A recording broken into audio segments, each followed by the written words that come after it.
Bonsoir et shalom les bien-aimés dans le Seigneur, que l'Éternel vous bénisse au nom de Jésus-Christ de Nazareth, notre Seigneur et notre Sauveur. Bien, je suis venu encore ce soir partager avec vous un passage biblique, ok? Mais préparez-vous à visionner une vidéo que je vous ai apportée. Ok? Prenez vraiment votre temps. Hein? C'est très extraordinaire. Ok? Bien.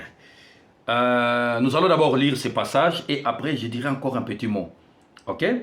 Matthieu chapitre 24, verset 23-24. Si quelqu'un vous dit alors, le Christ est ici, ou il est là, ne le croyez pas. Car il s'élèvera de faux Christ et de faux prophètes. Ils feront des grands prodiges et des grands miracles au point de séduire, s'il était possible même, les élus. Ok? Nous sommes dans l'état de la fin. Le diable a mis tout en œuvre.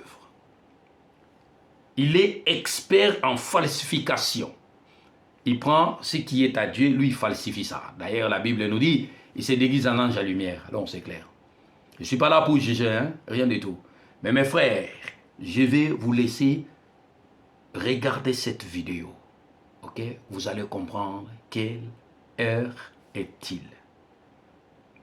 Voilà. Ce que je peux vous dire, laissez-vous conduire par le Saint-Esprit. Vraiment, faites par tout le moyen de commencer à entendre la voix du Saint-Esprit, ça va vous aider. Eh oui, même les gens que vous voyez là, des pasteurs, des prophètes, ils utilisent la Bible, le nom de Jésus-Christ, de quoi, l'huile d'olive, tout ça. Il faut faire attention. Tout ce qui brille n'est pas de l'or. Bon visionnage et on se voit à la fin. Je vous aime. Et les pratiquants de la magie christique. Ce qu'il faut retenir premièrement, c'est d'abord le rapport des langages. Chaque domaine ou secteur de la société a toujours son langage qui lui est propre. Il s'avère que Francis Tatu a des langages étranges à la Bible et au christianisme. Il parle comme un pratiquant de la magie christique. La magie christique parle des énergies. Dans cette vidéo, je vais vous parler de l'éveil de la conscience christique. C'est une énergie qui est très présente en ce moment. Magie blanche, on travaille sur les énergies. C'est pour capter les énergies, pour capter les lumières. Joël Tatu aussi parle des énergies. La magie parle des codes christiques. Pour pouvoir recevoir les codes qui sont là pour vous ce week-end, laissez-la transparaître.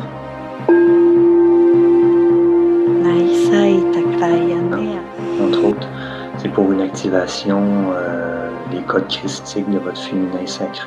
Joël Tatu parle aussi des codes.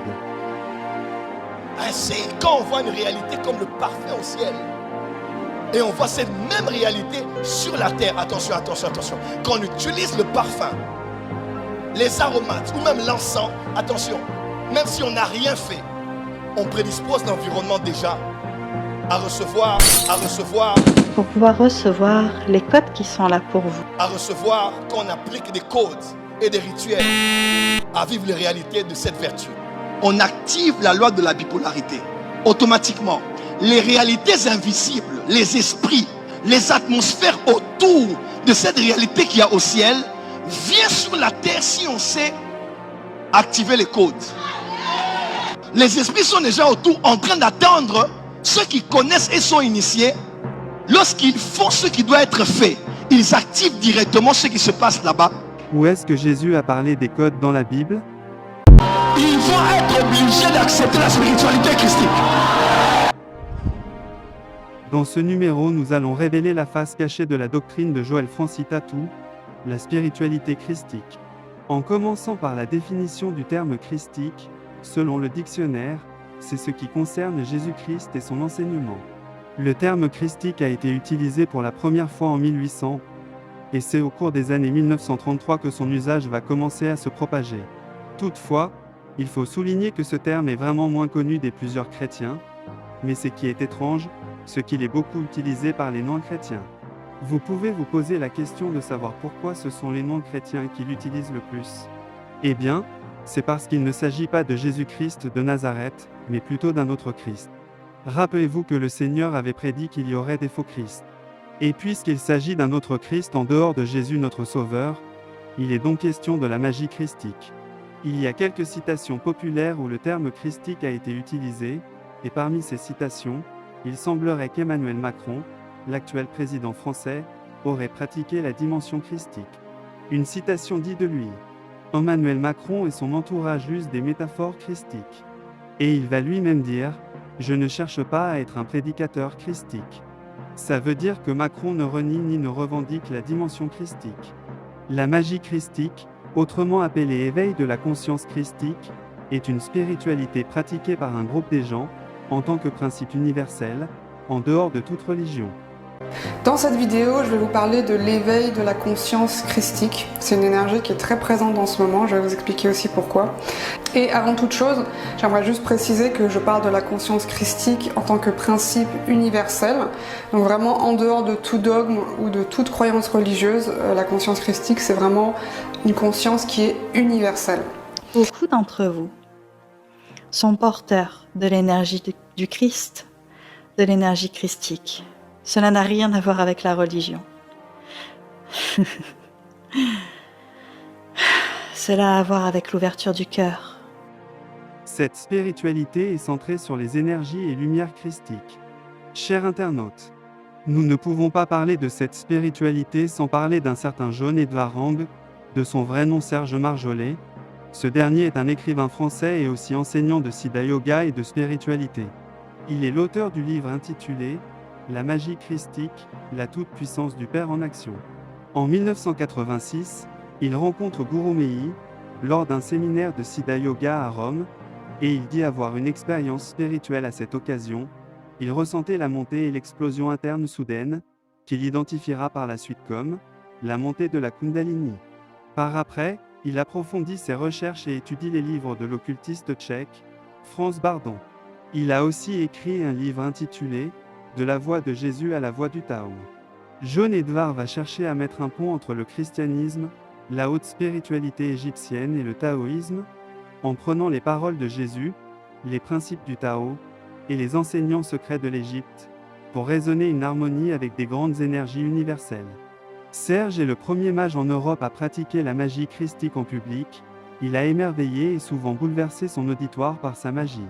Plusieurs personnes pratiquent cette magie pour devenir guérisseurs ou médiums. La majorité des pasteurs travaillent avec les pouvoirs des ancêtres. Dans la dimension de la spiritualité, toute personne qui n'est pas liée à sa lignée ancestrale, c'est un bâtard spirituel. Et ces prières embrouillent l'atmosphère. Ils vont voler les fétiches. Ils vont prendre des dieux auprès des personnes que je connais. Je vous dis la vérité. Ils le savent. J'en connais près de 3 pasteurs au Gabon. Pour que leur église prospère. Ils sont allés voir quelqu'un au Ghana. Il s'appelle quoi? Un prêtre. Un grand prêtre traditionnel du Ghana. Plus de 2000, je dis bien, plus de 2000 pasteurs à travers le monde sont allés prendre les pouvoirs auprès de lui. Et il continue, alors je vous parle. Même ici aux États-Unis. Les fameuses prises de judo qu'ils font.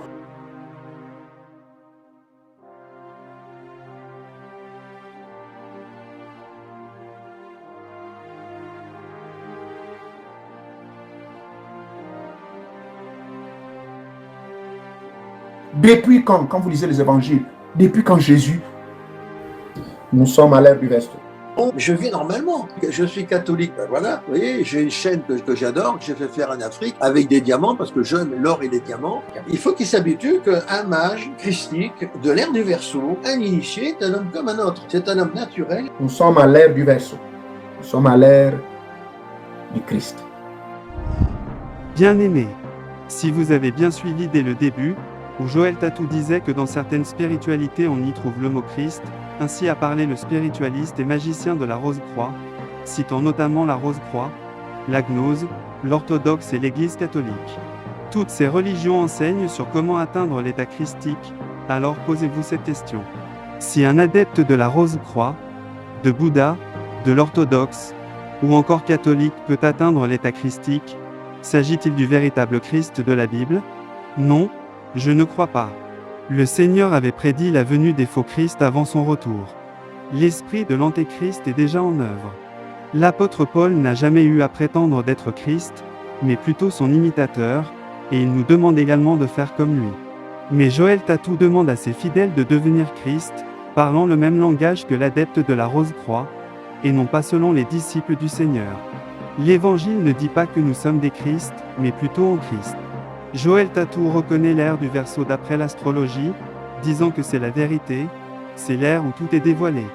Joël Tatou va alors prendre la prophétie de Daniel pour appuyer ses enseignements magiques. Posez-vous ces questions. Comment a-t-il pu le lire pour augmenter sa connaissance? Comment se fait-il qu'il enseigne comme l'adepte de la Rose-Croix? Employant les mêmes mots. Frères et sœurs, les chrétiens dépendent de Dieu, car il est au contrôle de leur vie et maître des circonstances. Mais Joël Tatou, et le spiritualiste enseigne que si vous devenez Christ, vous aurez vous-même le contrôle de votre vie, et de la vie des autres. Il y a des prêtres bouddhistes qui sont plus spirituels que certains pasteurs. Il définit l'homme spirituel non pas par rapport à la parole de Dieu, mais par rapport à la magie. C'est une preuve que Joël Tatou puise ses enseignements dans des livres ésotériques. Que Dieu nous préserve du malin. Quand on parle d'illumination, on parle de son optimum, de son maximum en esprit. Et à la fin, de faire un avec le grand tout. De faire un avec le grand tout. On va ressentir en fait le monde de l'autre. On va se sentir connecté au grand tout. On va se sentir connecté au grand tout.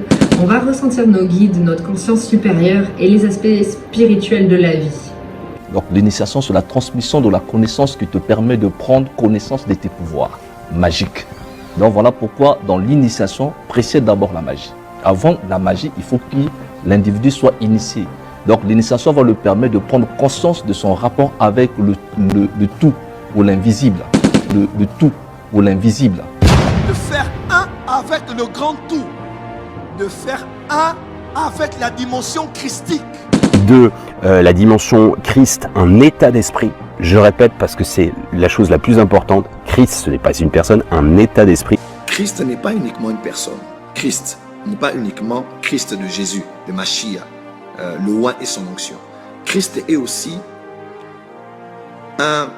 une société. Voilà pourquoi Christ n'est pas un homme seulement, Christ est un état. Et 3, pas une propriété du christianisme, mais une aspiration universelle.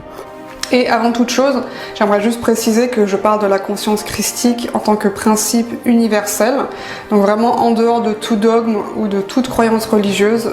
Cet état christique, c'est l'état de la fusion de votre esprit individuel avec l'esprit cosmique universel, avec l'esprit fondamental.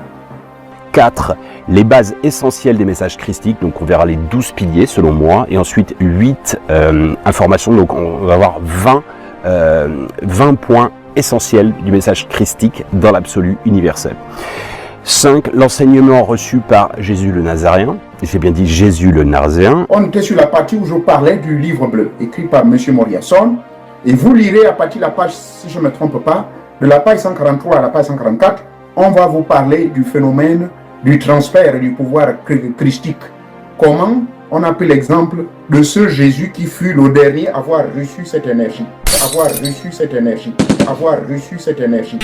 Mais une fois de plus, il ne s'agit pas de Jésus au sens littéral que nous prêchent les chrétiens.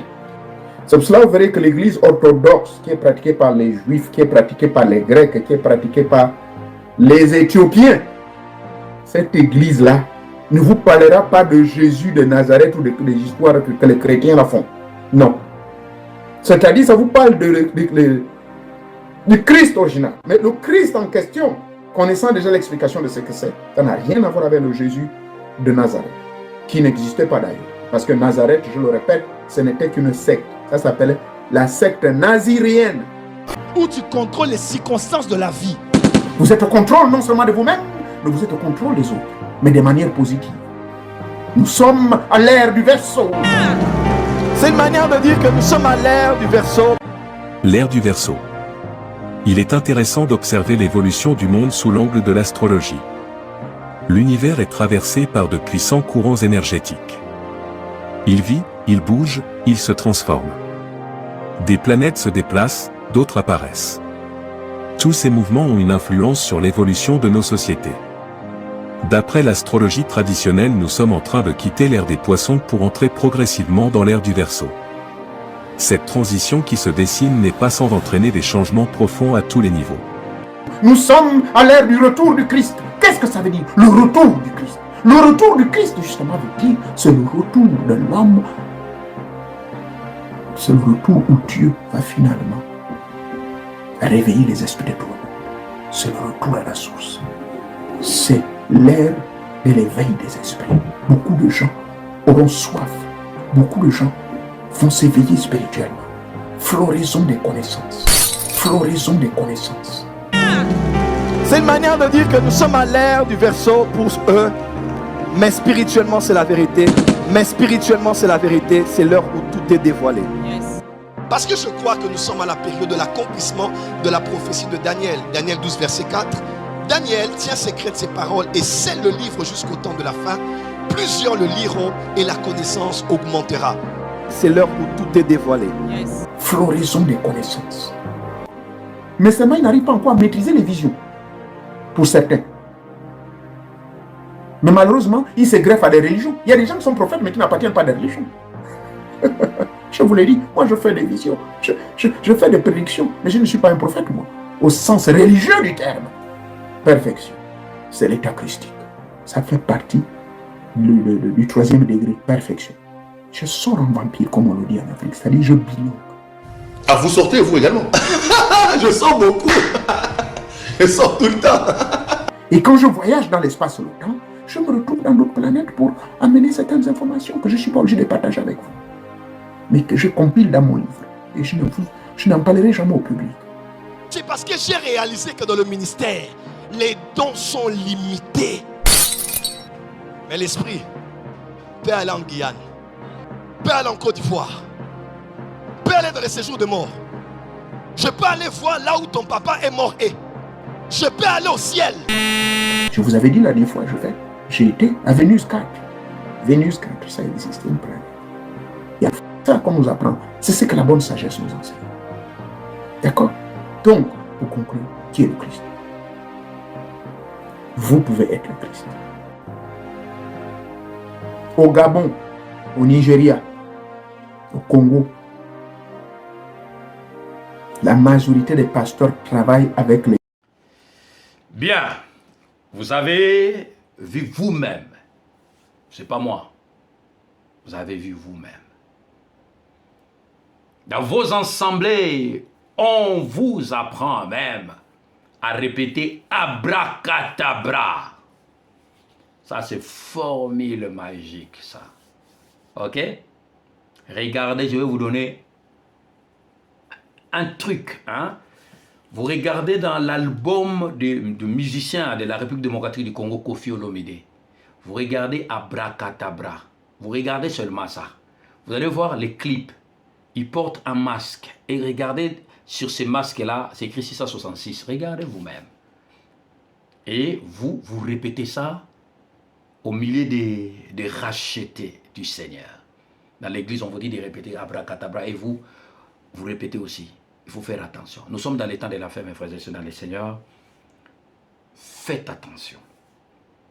Faites attention. Seigneur Jésus va revenir.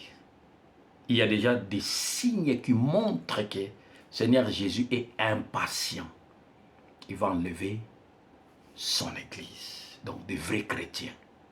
Que l'Éternel vous bénisse. Passez une belle soirée. Et on s'est dit à la prochaine. Ciao, ciao.